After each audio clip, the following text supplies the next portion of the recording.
start doing some free videos on YouTube. Start building out a channel and putting some free stuff on there, and start building your audience. E-learning business is not easy, but it's not it's not fantasy land stuff either. There's plenty of experts online, and I've given out some tips and insights that if you follow what I've said will really help you get success. Actually, having a good mic system is number one. When you can produce a reasonable quality video using a decent webcam, and a cheap lighting kit, which I've got round me. But what you got to make sure is that your audio is decent. And that's next on Bootstrapping Your Dreams show. Hey listeners and viewers, we have created a tremendous community of bootstrappers, entrepreneurs, and professionals who are ambitious, resourceful, and want to get things done. We brainstorm, support, and help each other out. Come join us. Navigate to bootstrapping.group. That is bootstrapping.group. So, the big question is this: how are ambitious people like us, who don't have a lot of resources, did not go to Ivy League colleges, were not born into wealth, how do we become resourceful enough, use our creativity, our dedication, and a little bit of crazy to bootstrap our way to realizing our dreams? Whether it is launching a new company, launching a new app, or making it to the top of the corporate ladder. That is the question, and this podcast will give you the answers. If you like this video, do not forget to hit that like button now. Or if you want us to improve our content, go ahead and hit the thumbs down button and give us your feedback in the comment section below. Here at Tetranoodle, we are passionate about entrepreneurship, technology, and innovation. Every week, we bring you insightful and engaging interviews, tips, tricks, and strategies to help you grow your business or rise in your corporate profession. So if you're new here, please consider subscribing. And do not forget to hit that bell icon so that you are notified when we publish new content. Hello and welcome to this new episode of Bootstrapping Your Dreams show. I'm your host Manuj Aggarwal, and today we'll be talking with Jonathan Denwood, who is the founder and CEO of WP-Tonic. He helps clients build an online business in the e-learning entrepreneurship space through building successful online courses. In addition to building online courses, Jonathan has helped businesses move away from SaaS platforms that they have outgrown to understanding the In addition to building the online courses, Jonathan has helped businesses move away from SaaS platforms that they have outgrown, and he helps them understand the power and flexibility of WordPress. Let's welcome Jonathan. Jonathan, we are so glad to have you here today. Oh, thank you, Margie. I've been looking forward to our discussion, and you do a great podcast. I listened to some of your previous discussions, and they're great. Awesome. Thank you so much. All right. So just so that we can get to know you better, can you give us a little bit of your background and experience? Yeah, sure. I'll try and keep it. I moved to America about 12 plus years ago. I married an American in England. I'm originally from the UK. I was in retailing for almost 20 years, so I had a successful retailing business. And I got into web design in the late 90s, before the 2000 crash. And for a fair time, I was just a general web developer, part-time, helping charities, non-profits. And then when we moved to America, I decided to make web development my full-time gig. And that's when I got into WordPress, and I've been involved with the WordPress community for about 10 years. I run one of the largest podcasts in WordPress e-learning area. Awesome. And about 4 years ago, I decided to me and my team, we decided to specialize in the e-learning and membership sector, and that's all that we do now is e-learning, websites, learning management systems, and membership sites. Awesome, that's great. So seems like this paradigm of membership sites and e-learning, it's exploding. So what has brought about this change? Like, what has changed over the last few 2-3 years that this space has exploded? I think in technical terms, a bit like e-commerce, I think the situation is very similar to e-commerce. If you think back about just 5-6 years ago, to actually establish an e-commerce site was technically pretty difficult and pretty daunting. You had the early days of WooCommerce, maybe the early days of Shopify, but they were still pretty difficult to set up. Now it's become a lot easier, and the same thing has happened with memberships and learning management in the learning sector. They just become technically easier to set up to some extent. Mm-hmm. Yeah. And also on the demand side, I think people are realizing that a lot of people have this hidden knowledge in their brains and they want access to that knowledge. Well, yeah, I think you're totally right there, Manuj. I think the main thing is that this is the type of business which you can build up as a sideline, as a profitable sideline, at the same time that if you've got a day job, it's quite possible to build this business up in the evening, weekends, and get it to a level where you can think about leaving your day job if you're fed up with it, or if you're a consultant and you're looking for a ability to appeal to a larger audience than you are at the present moment, it's another way of increasing the profitability of your business. So it is attractive to a number of different groups. Yeah.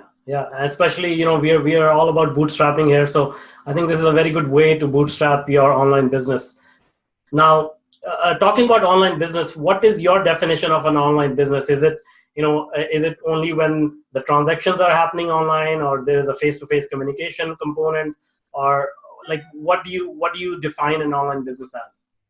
Well, that's a good question, and I would say all of those that you've just mentioned, because when it comes to membership sites or e-learning sites, let's use e-learning. I prefer to use that term, online e-learning.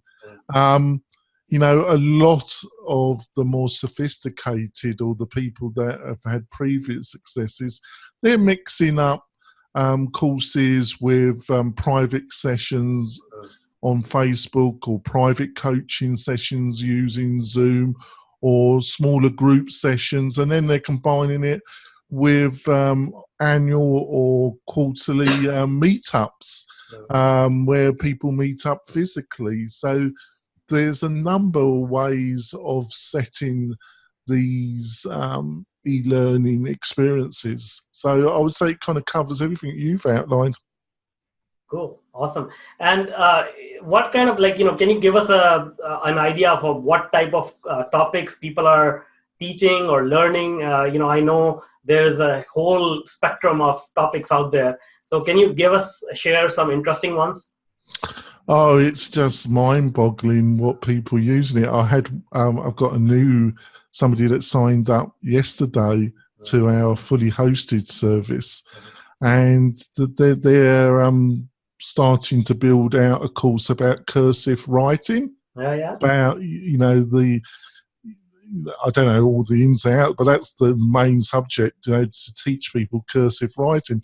You would never believe there was a market there, but he's done his research, and I think he's going to have the success with that. I've had other people more in the business.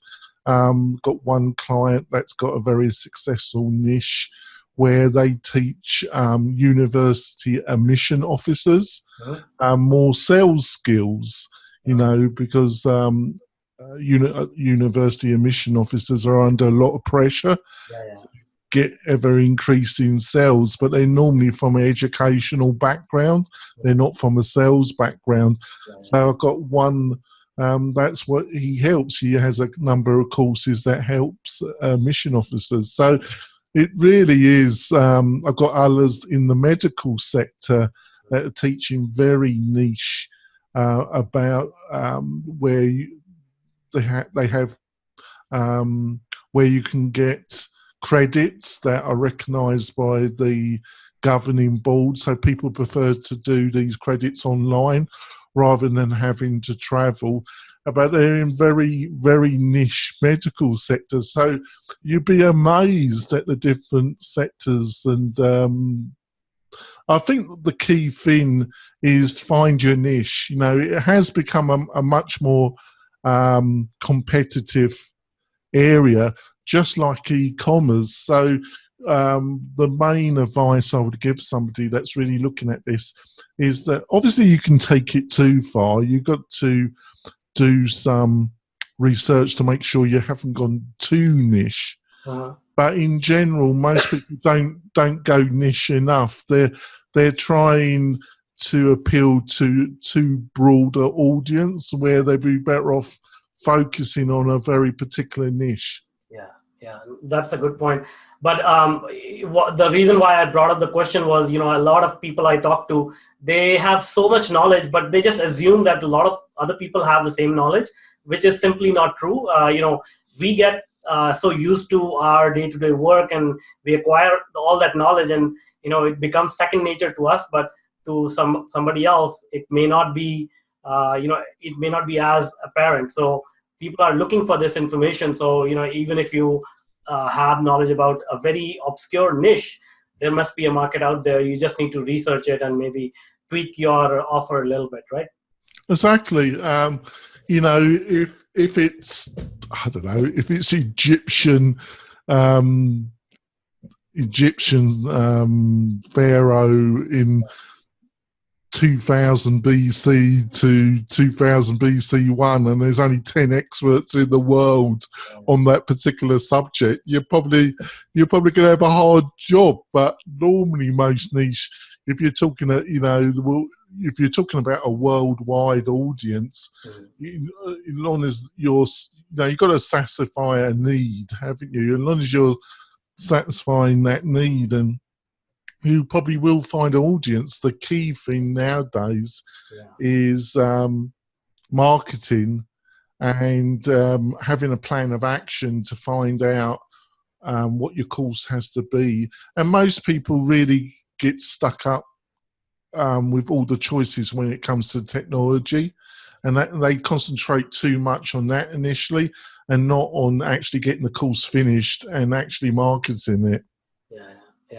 And just to give a boost of confidence to our audience, can you share some numbers, as in how what kind of income people are making selling these courses?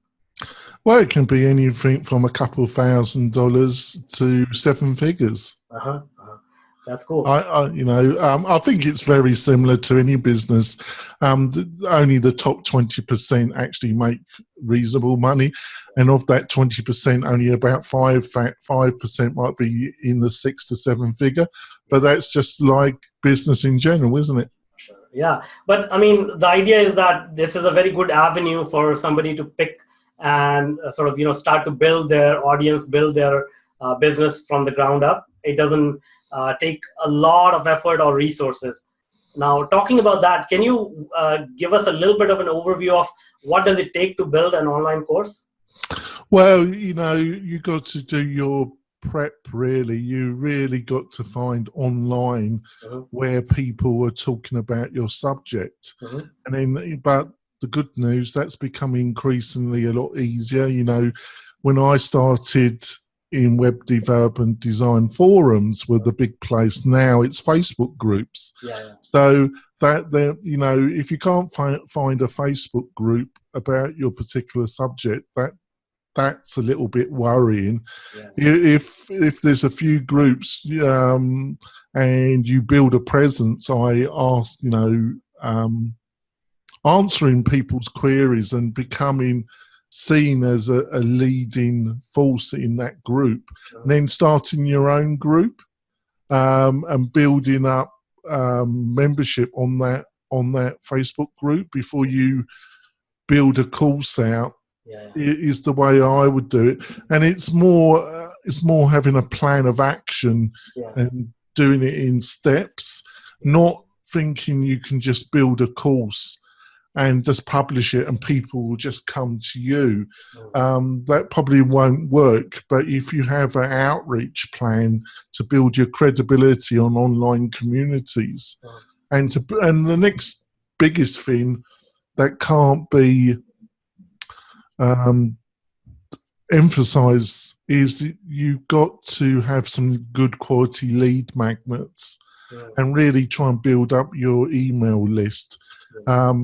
And the only way to do that is really offer really good free quality content and do that before you ever consider building out a course, and try and build up that email list, which doesn't have to be in the thousands, but what it does need to be is very focused on the type of people that you're going to offer your course to. Cool. So in your company, like, do you have some sort of a framework that you walk us through and people sort of go through step by step to build an online course? Yeah, what we offer is we offer two pathways. We offer our fully hosted solution, which still has the freedom of WordPress, where basically we give you all the tools that you need in the WordPress environment to build a successful course, and we provide packages which we include quality hosting and support. So that's our fully hosted, and we provide all the WordPress tools that you would need to build a course. Plus, we're there to advise, and if you get stuck on something, we can help you get unstuck. And then we have our support plans for those that already got a course established on the WordPress platform, and they're looking for a support partner that they can trust. It's fine going on to these freelance websites, but you don't know really who you're dealing with. When you join WP-Tonic, that's all that we specialize in, and we've got a track record, so you know who we are, and I'm very public.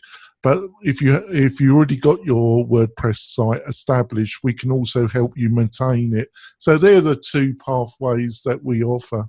That's awesome. And now let me ask you one thing, like, why WordPress? Why did you pick that as your core platform? There are other people offering, similar solutions, but they have their custom LMS systems, and they have their own implementation. So why WordPress? Well, I think it's a bit, I use this example, it's a bit like buying your home or renting a home or apartment.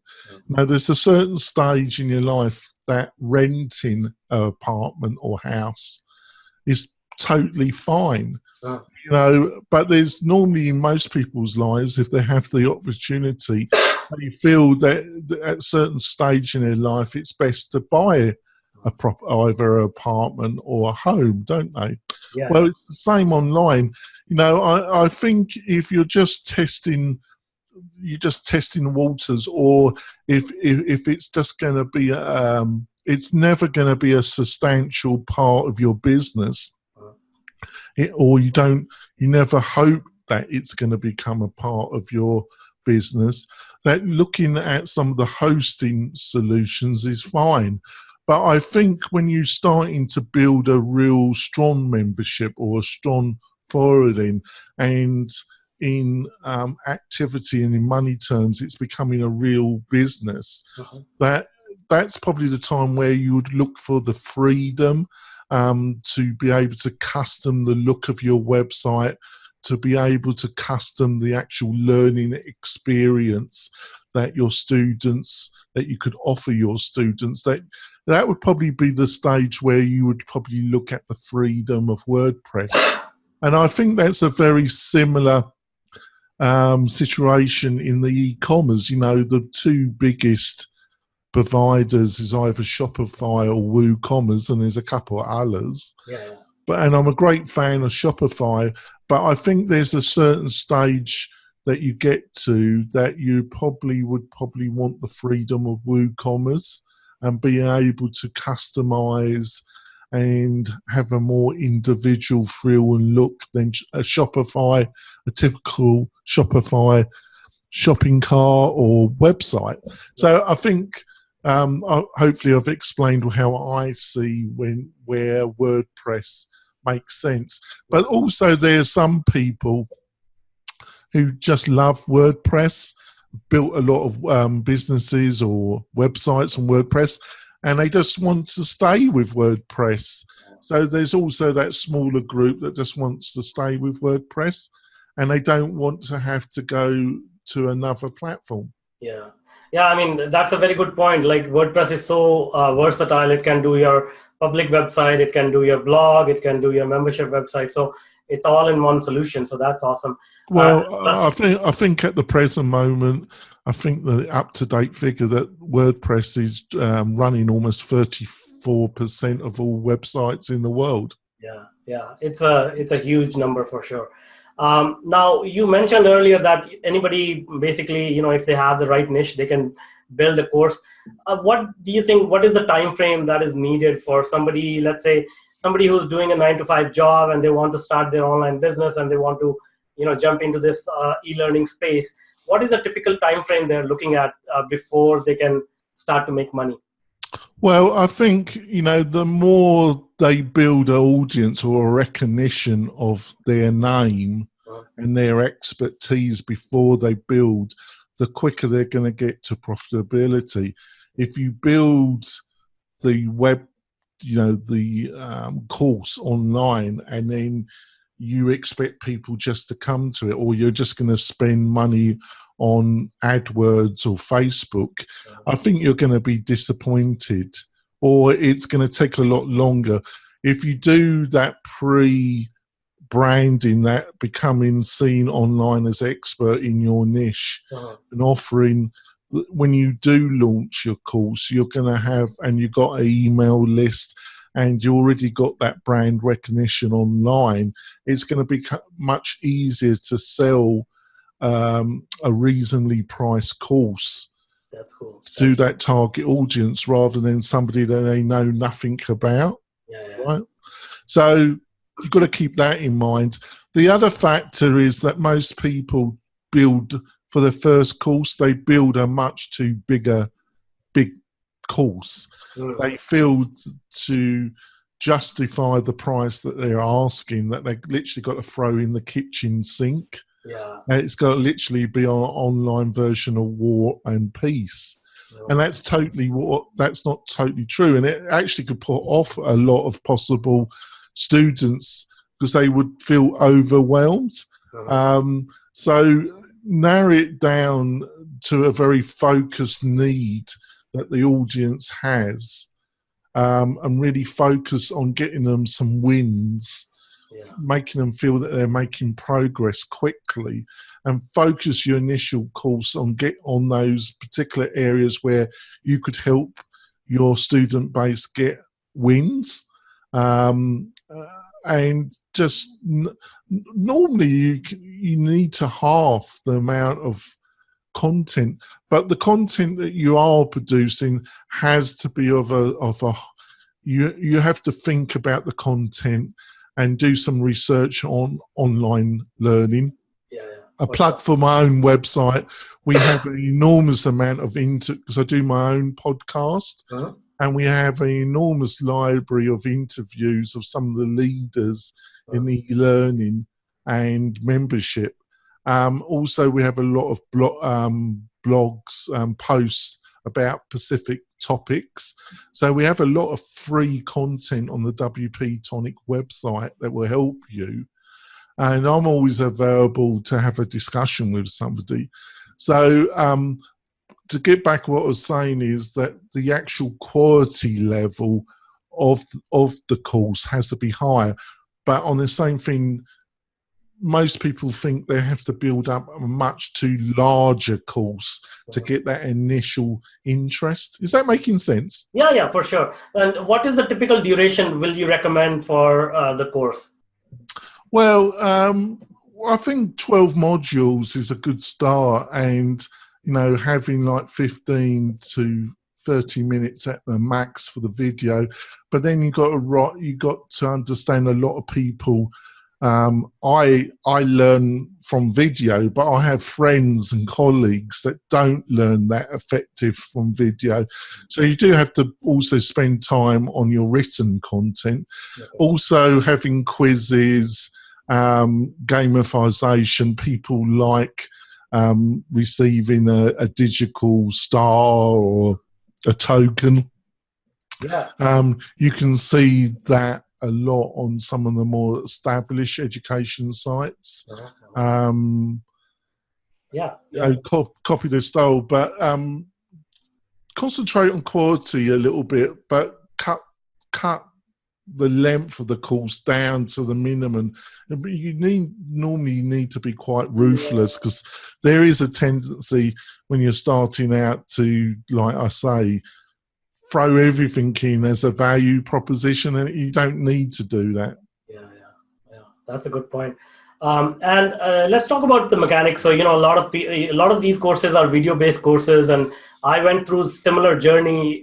Initially, it's kind of tough to put everything together. You have to pick the right mic. You have to find a quiet space to record your voice or video. And, if you are appearing on the video for the first time, some people are shy, and it takes time to get used to, appearing on video. So what do you recommend? Do you have any recommendations in terms of how do you get through these first stages? How do you pick your equipment and all that? Well, there's an enormous amount of resources online when it comes to actual equipment. Another tip is start, as you enter these Facebook groups and build up your credibility and brand recognition, your personal brand, is also to, start, I guess some more objection to this, because people say, well, I don't want to give everything away. You never will be able to do this. And what I mean is, start doing some free videos on YouTube. Wow. Start building out a channel and putting some free stuff on there, and start building your audience, which you can migrate from.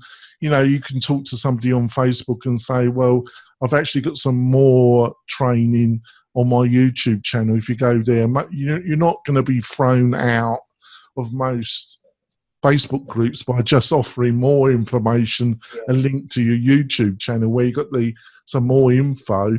You might get the occasional problem, but I wouldn't throw anybody out for doing that. So, and it's good practice for if you feel a bit uncomfortable in front of the camera. Doing these free YouTube videos before you start building out your course is great practice, isn't it? Yeah, for sure. All right. So here, on this podcast, we talk a lot about mindset and being mentally prepared for the entrepreneurial journey. So do you have any advice to share for, future course creators or people who have already created a course and they may be facing challenges in getting sales and things like that? What do you recommend in terms of their mental preparedness for this journey? Well, it's not going to be easy, but anything worthwhile doing, unfortunately, isn't easy. When it comes to your personal life, your professional life, or building a business, it's just not easy. But it's not, the beauty of what we've discussed here is nothing that we discussed here is ridiculous, though. Building a successful online e-learning business is not easy, but it's not it's not fantasy land stuff either. There's plenty of experts online, and I've given out some tips and insights that if you follow what I've said will really help you get success. So it's not ridiculous, but on the other hand, it's not going to be instantaneous, is it? And a lot of people are not prepared to build that personal brand element that I've discussed with you, building a personal recognition of your knowledge in a particular area. A lot of people don't want to do that. They want to do a shortcut, and they think by throwing a lot of money, they'd be able to do that, where I've never seen that work that effectively. That if you do the brand recognition and the pre-launch donkey work, you're much. But I had somebody come on my show a month ago. Unfortunately, I just forgot his name, but he was he still is a web designer, and he built out quite a following around the page builder Elementor. Have you heard of that? I see.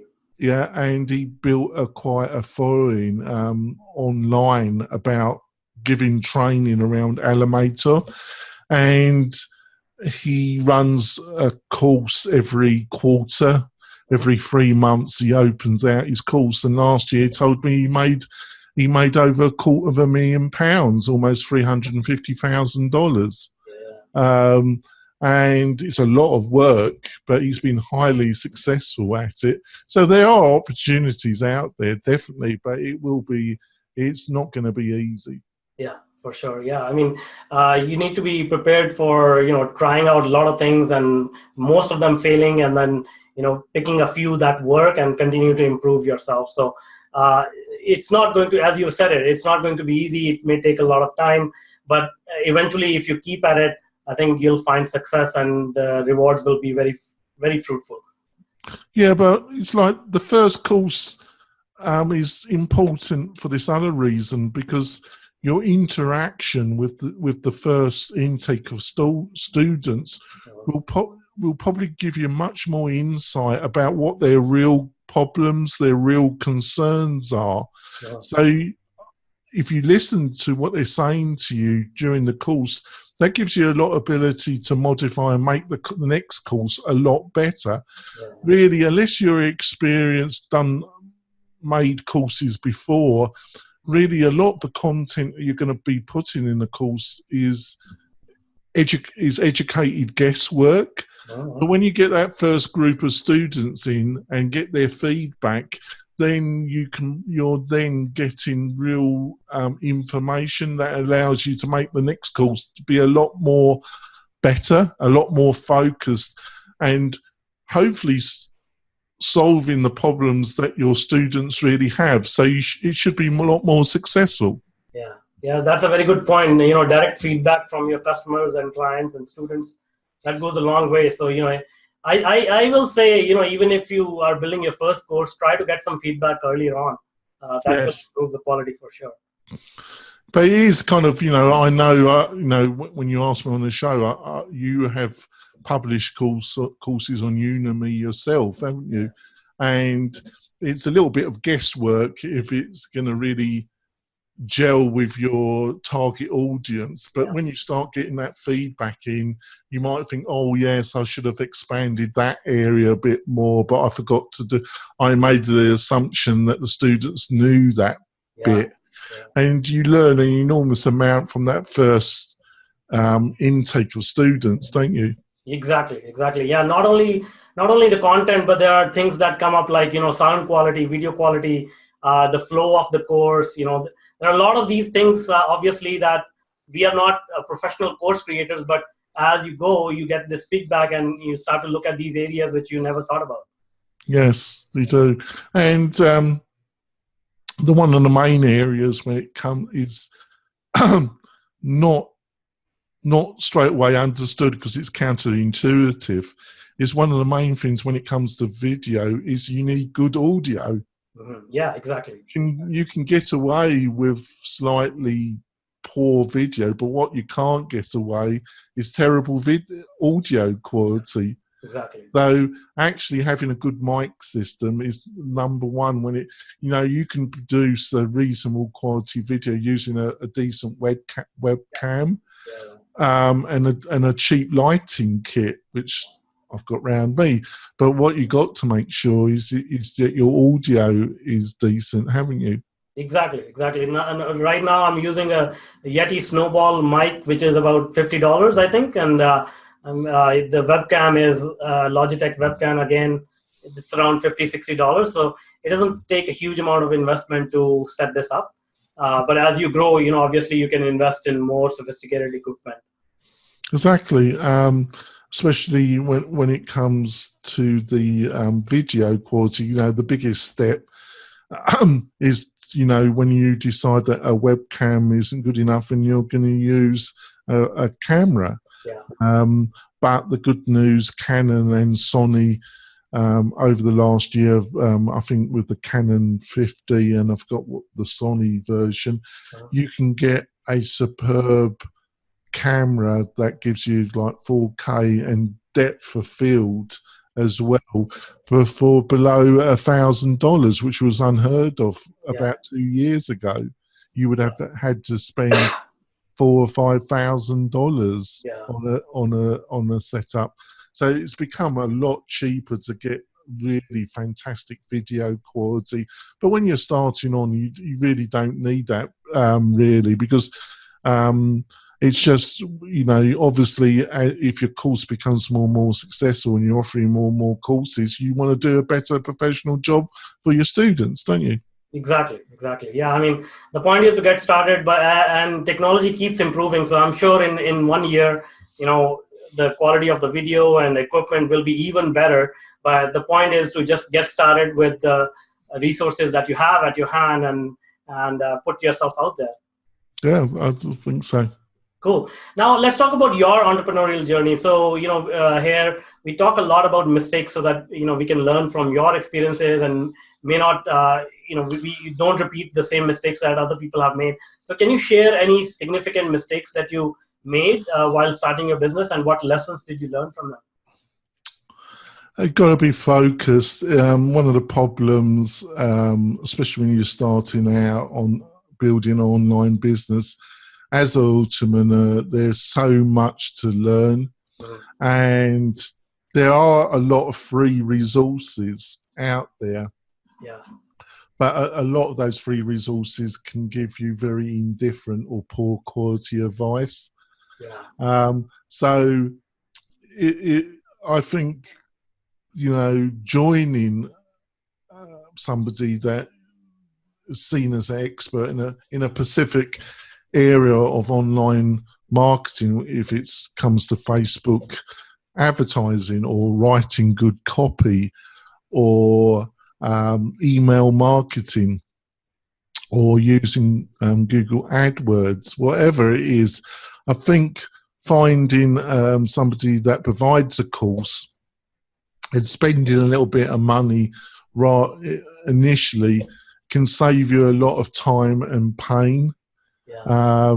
Rather than listening to a lot of free content that's on YouTube. And when you do web searches, I think those web searches should be more about finding somebody that you have a gut feeling that knows what they're talking about and who's offering some course that can help you, that's not ridiculously priced. Yeah. And then spending a little bit of money, that can be and also finding somebody that's prepared to be a mentor or give you some personal advice can accelerate the learning process dramatically, can't it?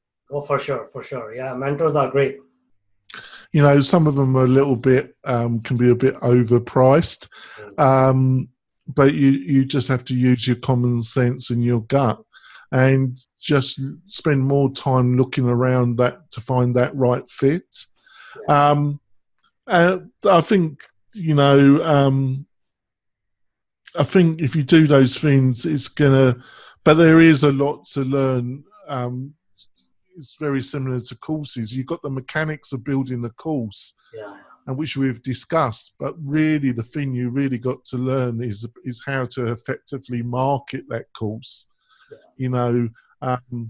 I spoke to one of my interviews that just gone live this week is a gentleman that promoted his agency through Udemy, He has one of the leading courses on Google AdWords, Udemy.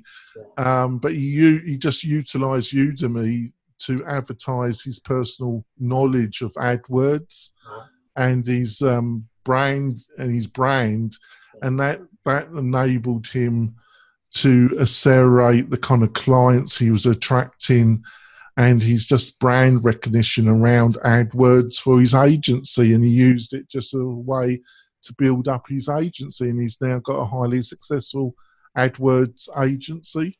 But that was built on the brand recognition of having the most popular Udemy course on AdWords, with over 100,000 students plus. Yeah, that's a very good strategy. In fact, I do something similar. Like, I do publish some free courses on Udemy as well. That brings in the people who are interested, and then obviously once they recognize you and your brand name, they tend to subscribe to more courses or other services that we are offering. So I think that's a very good strategy. Yeah, find your niche and then try, spend a bit of money on some mentors or some courses rather than spending hours and hours on the internet looking at a load of YouTube videos and other stuff which you don't know the real quality of. And having a little bit of guidance is going to save you a hell of a lot of time and money in the long term. Because it's really, I've become much more focused, and since I focused on helping learning entrepreneurs, and my business has become a lot more successful because I found that focus through just niching on the type of market and clients that I wanted to work with. So it's very counterintuitive, reducing the scope of clients you appeal to, but funny enough, it works, and it's worked for me. Actually, finding your niche and focusing on the needs and wants of a particular group of people is much better than just saying I can help anybody. Because by saying that, you really can't help in any great depth. You can't help anybody, really, can you? Exactly. Yeah, I completely agree. All right, Jonathan, thank you so much for being with us today. It was an interesting conversation. And I think a lot of people sort of recognize now the opportunity that they have in front of them by jumping into this e-learning space. So thanks a lot for sharing your thoughts and sharing your knowledge with us. That's been great. And thank you on the show. I really enjoyed the discussion. Thank you. And that's all for now. Until next time. And if you're an existing or an aspiring tech entrepreneur, then I invite you to check out my new online workshop, Bootstrapping Your Tech Startup Dreams. Go to bootstraptechstartup.com and sign up for free. I want to make sure that more successful and sound decisions are made every day in your tech projects. Let's start finding solutions to your problems. So go to bootstraptechstartup.com, and I look forward to helping you with your tech projects. If you want more engaging videos and insightful interviews with industry's thought leaders, then check out other videos we have picked for you. The link is right there. And if you want to be notified about our new content, please do consider subscribing to our channel.